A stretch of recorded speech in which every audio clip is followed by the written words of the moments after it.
Información precisa, completa, veraz, objetiva e independiente. Directo a tu pantalla. Voz de América en RCR 750.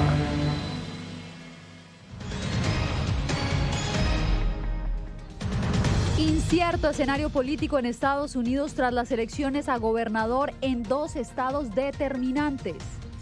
Cruce mortal. Una inmigrante fallece y 36 más son detenidos cuando intentan entrar nadando a Estados Unidos. Además, comienza la inmunización contra el COVID-19 entre menores de 5 a 11 años. Impacto climático irreversible. En Bolivia, comunidades padecen las consecuencias de la extrema sequía.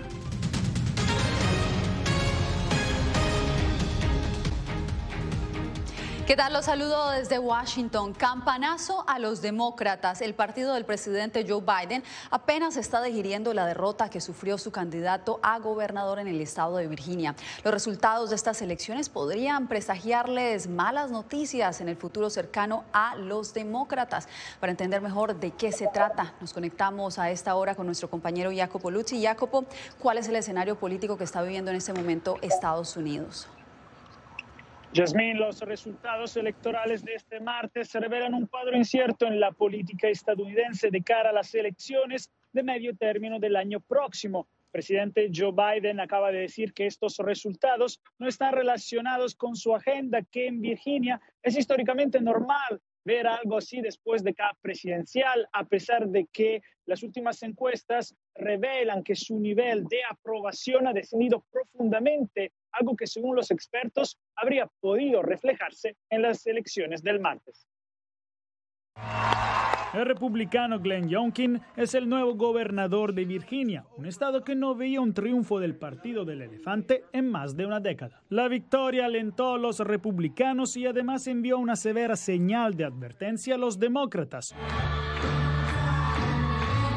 Según los analistas, los electores, más que favorecer a los republicanos, demostraron un amplio descontento con los demócratas por su incapacidad de ponerse de acuerdo para aprobar 2 ambiciosos proyectos de ley de infraestructura y programas sociales.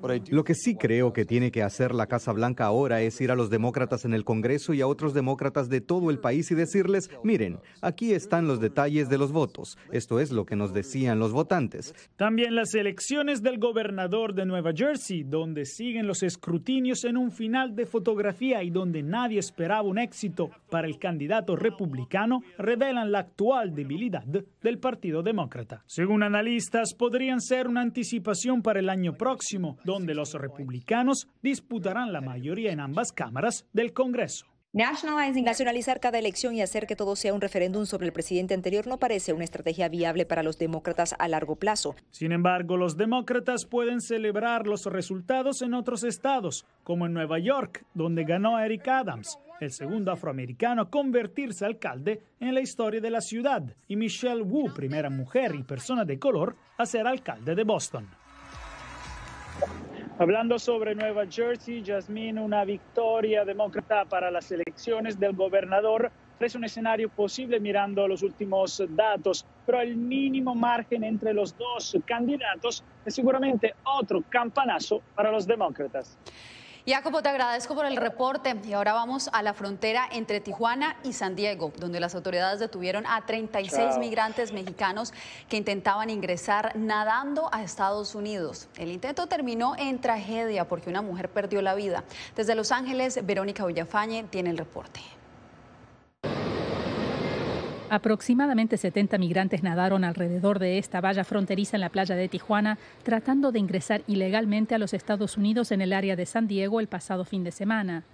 Una mexicana de 50 años murió ahogada en el intento. Otras 13 personas fueron rescatadas por la Guardia Costera. En total hubo 36 personas detenidas y una persona fallecida.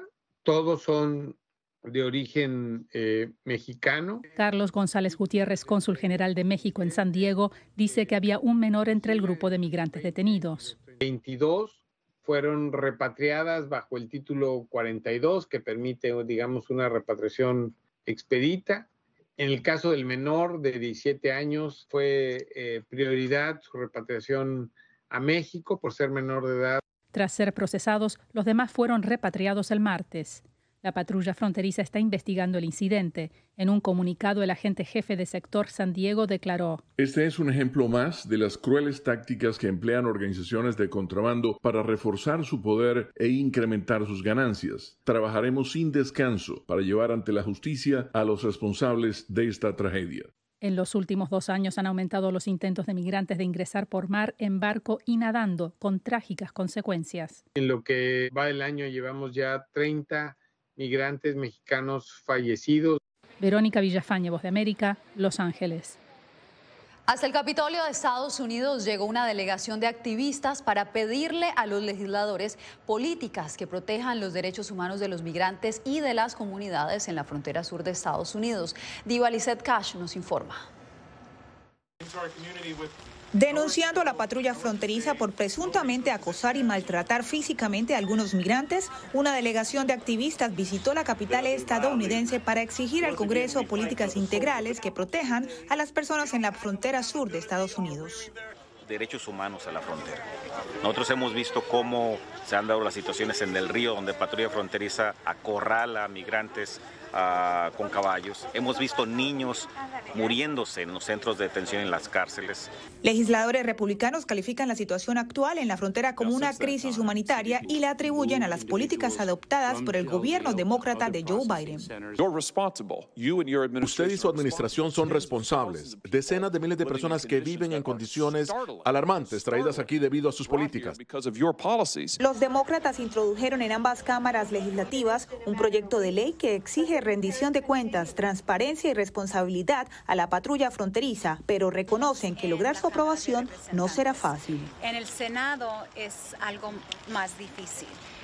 Lo que yo estoy queriendo hacer es buscar cualquier avenida para hacer estos cambios. Los propulsores también buscan que la propuesta sea integrada al proyecto presupuestario de Biden para ampliar las posibilidades de que la política sea implementada permanentemente en Estados Unidos. Diva Lizette Cash, Voz de América, Washington.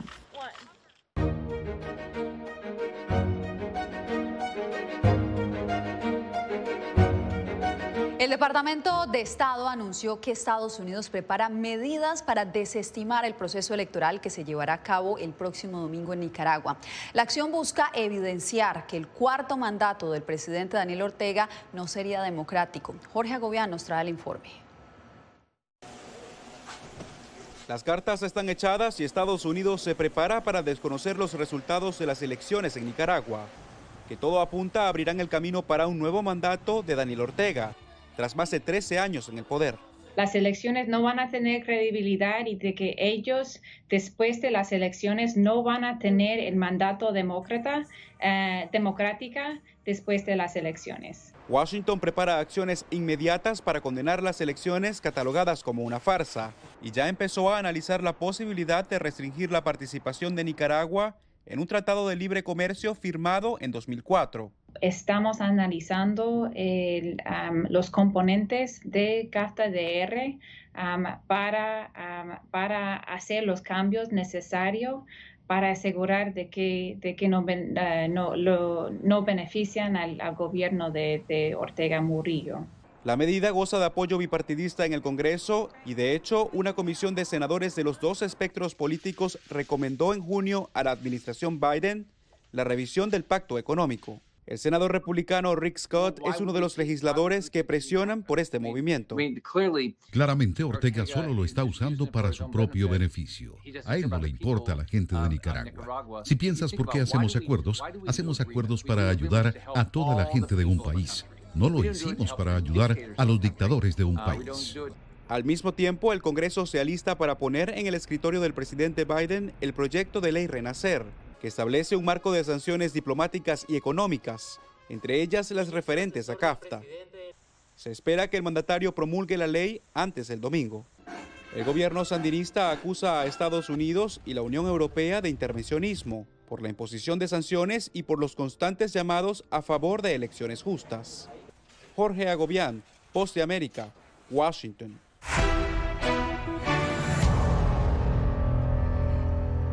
Farmacias y centros de vacunación comenzaron este miércoles a tomar citas para inmunizar a los niños de entre 5 y 11 años en Estados Unidos. El país prevé vacunar a 28 millones de menores, pero no todos los padres de familia están decididos a inmunizar a sus pequeños. José Pernalete está con nosotros. ¿Cuál es el panorama en este momento, José? Así es, Yasmín, conversamos con diversos representantes y padres y la opinión al parecer está dividida entre quienes apuestan por unirse a estas citas en los diversos lugares donde van a colocarse los más pequeños, entre 5 y 11 años de edad, la vacuna de Pfizer-BioNTech. Recordemos también que se trata de una gran oportunidad para que estos pequeños puedan acudir a clases en estos momentos cuando ya están asistiendo a la educación precisamente presencial en las diversas escuelas. También quienes adversan esta inmunización aseguran que no hay información suficiente que indague sobre los resultados. Veamos a continuación el reporte. Unos 28 millones de niños entre 5 y 11 años de edad son elegibles para colocarse la vacuna Pfizer-BioNTech en Estados Unidos, luego de que los Centros para el Control y la Prevención de Enfermedades dieran luz verde a este paso de la campaña nacional de inmunización. La posibilidad de tener a estos infantes protegidos representa un gran alivio para los padres que temen por enviar a sus hijos al colegio sin la vacuna. Lo mejor, todo para vacunar, siempre estamos acostumbrados a tenerle vacunas para todos, porque no ahora para lo del COVID. Me parece maravilloso y magnífico. Bueno, mientras esté probado y hayan estudios, pues yo creo que es la mejor decisión para padres. Yo como madre se las puse a mis hijos y si se las tengo que volver a poner, se las pongo. Excelente, excelente, estoy de acuerdo con la vacunación, es necesario para los niños, es muy bueno, ojalá esto siga y pueda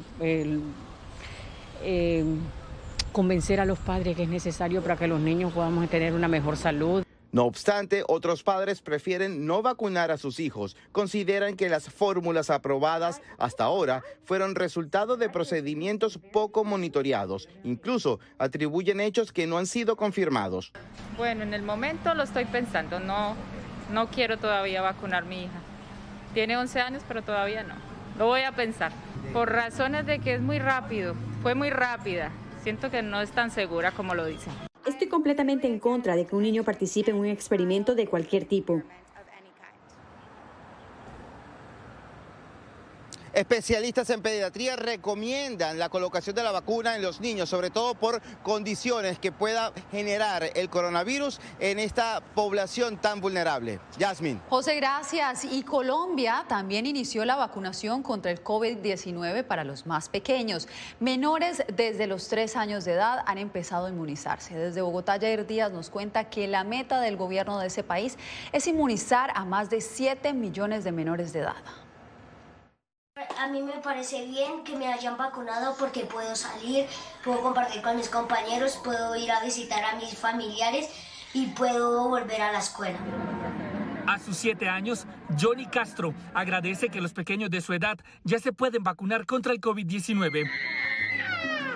El gobierno de Colombia dio vía libre a la vacunación de la población infantil desde los 3 años en adelante como herramienta para combatir los efectos de la pandemia. Mayores de 3 años a vacunarse, a los papás, mamás, hay que llevar a los niños a vacunarse, protegerlos a ellos y también proteger a todos los que interactúan con nuestros menores. La vacunación. El ministro de Salud, Fernando Ruiz, indicó que este es un paso importante para el regreso seguro a las aulas de clase y para la tranquilidad de los padres que vuelven a sus labores de trabajo. El objetivo para todos es vacunar aproximadamente 7.100.000 niños que están en ese rango de edad. El gremio médico celebró la noticia de la inmunización a los menores con la vacuna china Sinovac, aplicada en 2 dosis, separada por 28 días.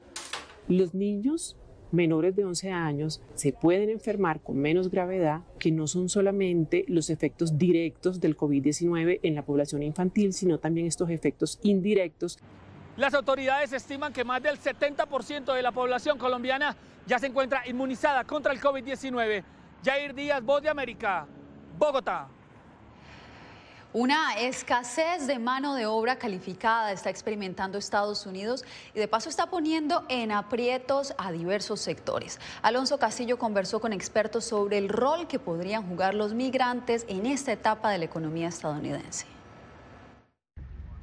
La pandemia ha cambiado radicalmente la dinámica laboral. Las razones varían desde la enfermedad y las jubilaciones anticipadas hasta la búsqueda de un nuevo sentido de vida. Datos del Departamento del Trabajo en Estados Unidos señalan que hay por lo menos 10 millones de empleos disponibles, pero unos 8 millones de estadounidenses no tienen trabajo, en muchos casos por decisión propia, por lo que dichas vacantes podrían ser ocupadas por inmigrantes, le dijo a La Voz de América Michael Tufton, investigador y politólogo de la Universidad de Miami. Muchas industrias como la construcción y el trabajo agrícola dependen de la mano de obra inmigrante y estos negocios son vitales para nuestro país y necesitan producir. Datos del Departamento de Seguridad Nacional revelan que en 2019 poco más de 1 millón de personas obtuvieron la residencia permanente legal en Estados Unidos, un número que se redujo a 707,000 en 2020. Año en el que también emitieron alrededor de 4 millones de visas que podrían conducir a la tarjeta de residencia. Sin embargo, se emitieron la mitad que en 2019. Incluso si la política lo hace más difícil, la comunidad empresarial quiere tanta inmigración como sea posible porque dependen en gran medida de su trabajo. Datos de la Federación Nacional de Empresas Independientes revelan que el 51% de propietarios de pequeñas empresas dijeron que tenían puestos vacantes que no podían cubrir. Alonso Castillo, Voz de América.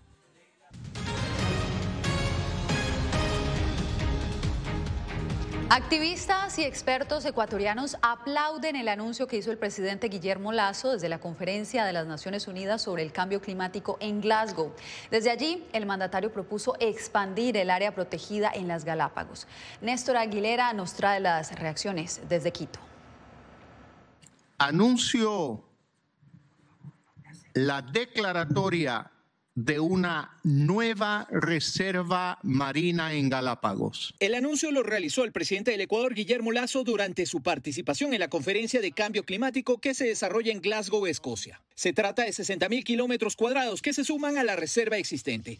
La mitad de esa área será de producción no pesquera y la otra mitad de no palangre, es decir, mediante una línea que se lanza al mar con miles de anzuelos. No es lo que buscábamos originalmente, pero sí es un importante primer paso para asegurar una mejor protección a las especies, sobre todo migratorias, y las especies sobre todo que transitan en el corredor marino Galápagos-Cocos. Cruz se refiere al espacio marino entre las islas y Costa Rica, considerado importante para la conservación de especies en el Pacífico Sur. Con esto coincide el exministro de Ambiente, Tarcisio Granizo. Es una excelente noticia porque demuestra la voluntad que tiene el Ecuador de proteger y conservar sus especies marinas, la pesca, los mamíferos marinos migrantes, etc. La iniciativa incluye un canje de deuda por conservación a fin de crear un fideicomiso que permita preservar la reserva. El canje de deuda por los bonos azules, ya conocemos, dan pues realmente un respaldo a todas estas propuestas para el tema de salvaguardar la integridad, monitoreos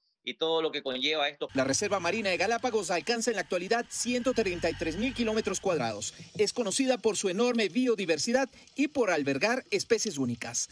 Néstor Aguilera, Voz de América, Quito.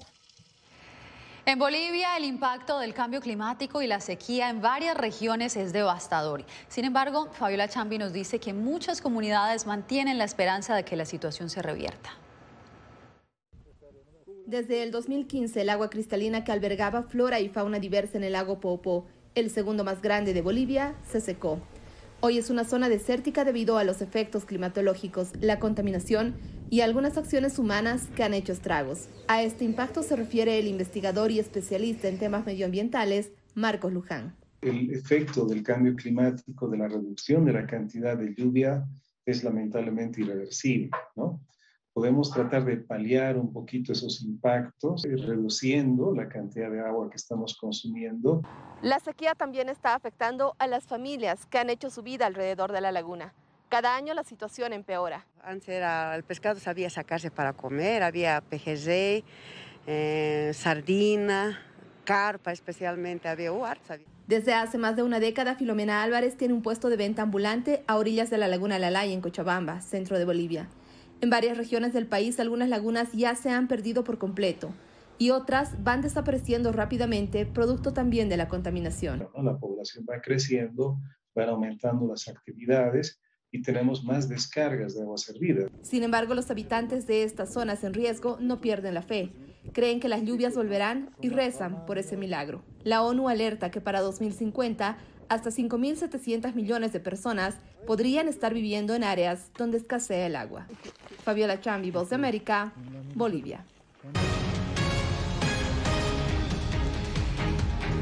Los fanáticos de los Bravos de Atlanta están de celebración porque tras 26 años de espera, el equipo volvió a imponerse en la Serie Mundial de las Grandes Ligas del Béisbol. Los Bravos se llevaron el campeonato del 2021 al imponerse 4 veces sobre los Astros de Houston durante la final de un máximo de 7 partidos.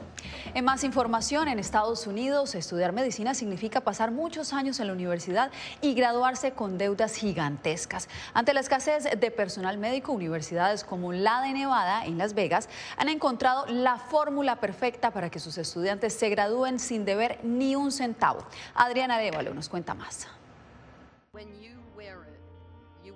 De acuerdo con la Asociación Estadounidense de Universidades Médicas, o AAMC por sus siglas en inglés, la pandemia ha dejado al descubierto una preocupante realidad.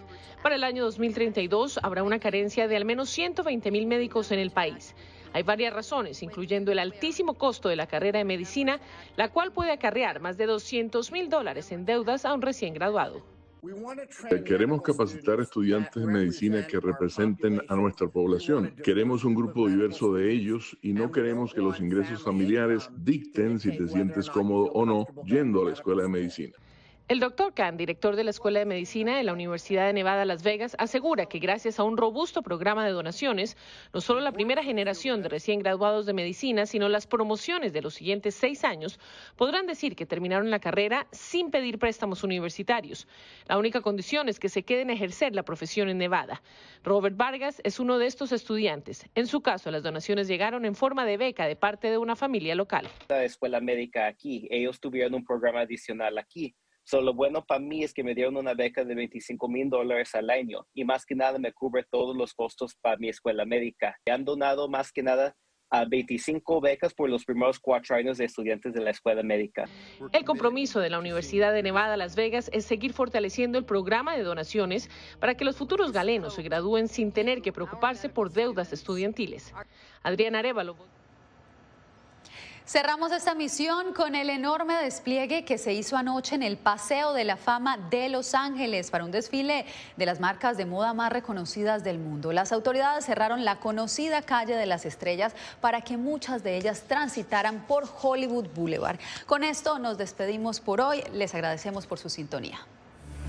Radio Caracas Radio presentó Voz de América.